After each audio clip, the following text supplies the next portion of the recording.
Ini adalah tong sampah yang saya buat sebelum ni. Tapi kan, bila tersorok macam ni, dia boleh berbau dan jadi, saya nak gunakan UVC macam ni untuk sanitize saya punya sistem tong sampah. Tapi tak naklah pakai tangan. Saya nak sistem tu embed terus dalam saya punya sistem tong sampah ni. Jadi kita tengok dekat, ini adalah UVC yang handheld punya. Tengok tu menyala. Itu adalah cahaya UVC. Bukan cahaya yang UV biasa tau. Bila kalau UVC kita letak kat tangan macam ni. Lepas tu kalau saya tutup, saya bau. Dia akan bau hangit-hangit sikit. Maksudnya UVC ni sudah membakar permukaan tangan saya. Cahaya UV ni dia ada beberapa jenis. Yang saya guna ni untuk sanitizing, kita pakai UVC. Kalau lampu UV yang biasa ni, dia bukan UVC tau. Dia sama ada UVA ataupun UVB. UVC ni macam yang belah kiri saya ni. Kalau korang perasan, lampu cahaya dia pun kita tak nampak sangat dia punya purple-purple tu. Sebab UVC ni patutnya kita tak nampak guna mata kasar. Ini saya ada beberapa modul. Yang tadi tu dah komersial. Saya akan pakai yang DIY punya. Ni ambil satu. Yang ada 4 sekali dalam tu. Bila dia on, dia akan panas. Jadi saya perlukan heatsink. Untuk pindahkan haba daripada LED ke heatsink kita, kita perlukan thermal paste. Then kita tepek je LED kat atas thermal paste tu. Alright, settle. Saya nak try pula.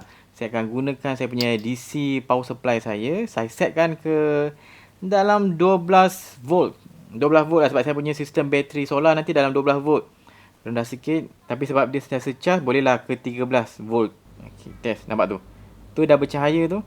Jadi bolehlah saya terus connect pada sistem solar saya. Untuk timer pula, saya gunakan relay delay timer saya. Ini programmable punya timer tau.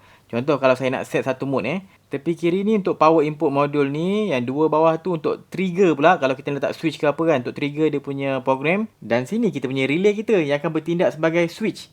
Okay, saya nak program dia senang. Contoh saya dah pilih P ni. Kita ada program 1 sampai 4. Ini mode-mode dia lah. Ada macam-macam mode. Yang kanan pula adalah sub kepada mode kita. Saya tak boleh nak terangkan semua mode. Tapi untuk projek ni saya gunakan mode 3.1. Di mana saya tak perlukan trigger ni. Saya nak set masa A saya. Contoh saya alihkan titik perpuluhan ni. Itu menandakan minit ataupun saat.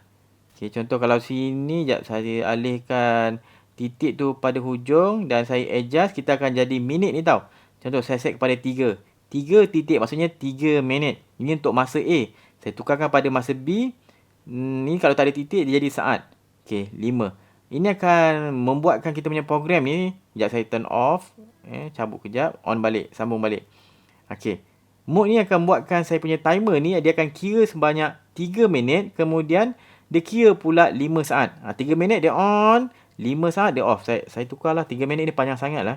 Saya tukar kepada saat Tukar, hilangkan titik dia. Okay, dah tak ada titik, itu masuk saat. Okay, 3 saat dan 5 saat. Dia akan jadi 3 saat on, 5 saat off. Kita, sekejap connect balik. Disconnect, connect balik. Okay, nampak dia kira. 3, 2, 1. Tup, dia mati. Okay, 5, 4, 3, 2, 1. Tap, dia on balik. Inilah relay timer kita. Okay, kita boleh program ikut masa yang kita nak. Fungsi timer ni untuk kontrol kita punya relay. Kat relay kita ada common. Lepas tu kita ada terminal untuk normal open dan normal close. Andai kalau kita connect common dengan normal open. Bila kita tak on switch ni. Dia akan off. Dia open litar dia. Kalau kita connect common dengan normal close pula. Bila tak buat apa-apa. Switch kita sentiasa on. Bila relay kita trigger. Dia jadi off pula. Jadi open. Itu fungsi relay. Okay? Untuk case project saya ni, saya perlukan 3D printer lah. Saya nak design dia punya casing dia.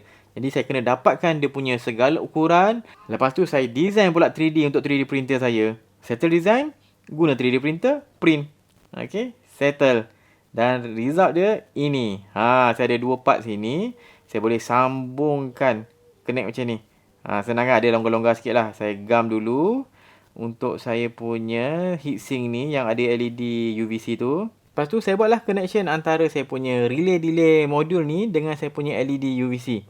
Okay, bawah dia saya pakai pad supaya senyap sikit. Kalau tak berbunyi-bunyi relay saya tu saya tak nak. Bising. Kita eksperimen dulu. Bunyi dia berapa kuat kalau saya tak tutup lagi. Saya connect. Dengar. Nampak bunyi Okay, 3, 2, 1. Dengar bunyi.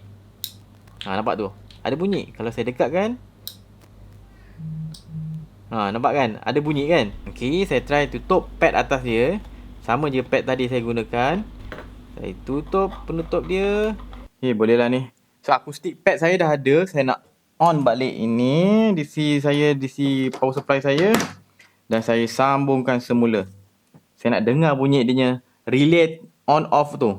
TikTok TikTok tu. Adakah bising? Kalau bunyi tu kuat sangat, tak seronok lah saya dapur ni bunyi tik TikTok.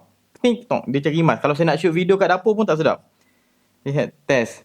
Adakah dia punya bunyi tu dah kurang? Okey, saya dekatkan dengan mic kat saya punya ni, mic telinga ni. Dengar Okey, banyak sangat kurang. Dengar Sikit je. Tik tok tik tok. Kalau tak tadi tik tok tik tok. Ni tik tok. Sorok pula dalam tu sampah je lagi. Lagilah okey. Lagilah bunyi tu tak ada sebab tu sampah tu pun ada kayu. Jadi kurang lah, banyak lagi halangan bunyi tu nak keluar. Satu lagi saya nak buat wayar sambungan ini ke saya punya sistem solar.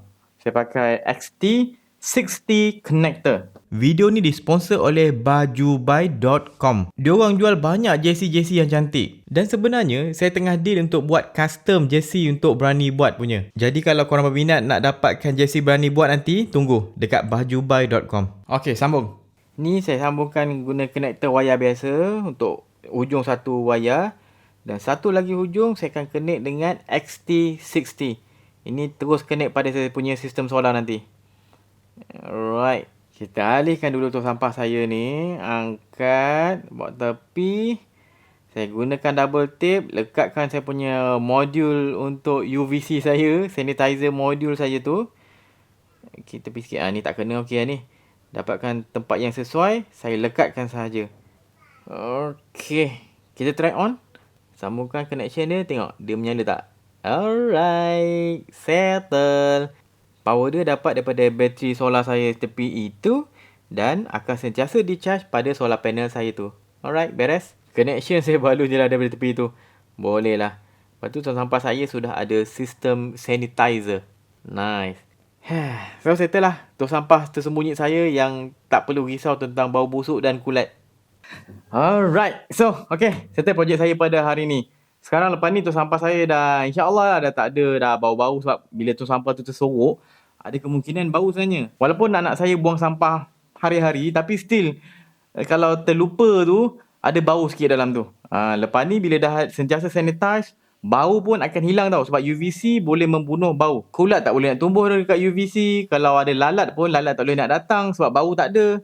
Dan kalau lalat datang pun kena telur tu, telur lalat tu akan mati. InsyaAllah lalat tak datang dalam tu sebab oksigen yang dalam ruang tong sampah saya tu akan bertukar menjadi ozon. Oksigen O2. Bila oksigen kita kena UVC, dia akan bertukar daripada O2 kepada O3. Dia jadi ozon. Oksigen jadi ozon. Ozon, manusia pun tak boleh bernafas dalam tu. Binatang pun tak boleh. Tapi disebabkan tu sampah saya tertutup, tak ada masalah lah. Kalau dia terbuka sikit, ada ozon sikit terlepas, okey. Sebab tu saya bukan sentiasa on off. Lagipun yang UVC tadi tu bukannya kuat sangat. Untuk ruang kecil okey lah. Kalau kita nak tukarkan satu rumah kita jadi ozon ni, benda kecil tu tak lepas. Alright, itu je lah. Saya harap saya punya perkongsian ni bermanfaat. Jangan lupa follow Berani Buat. Subscribe YouTube Berani Buat. Saya Wan Syafiq. Jumpa lagi. Assalamualaikum.